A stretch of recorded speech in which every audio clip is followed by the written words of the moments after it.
I think this is one of the very interesting to us to hear from the expert. Yeah. We know for the recent decades, ultrasound machines has changing evolutions very much for the technology. We can see the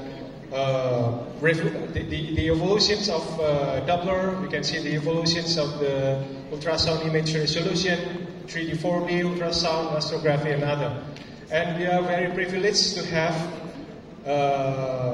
experts that is on the forefront of the innovation itself. Yeah. Dr. Prasan Acharya and also Professor Jos Kondos, which will discuss not only what we have here now, today, the most recent advance in ultrasound for obstetrics and gynecology, but also the upcoming big things for the obstetrics and gynecology. So let's bear our mind, open our mind, and challenge our current practice towards the innovations and the upcoming big things in obstetrics and gynecology.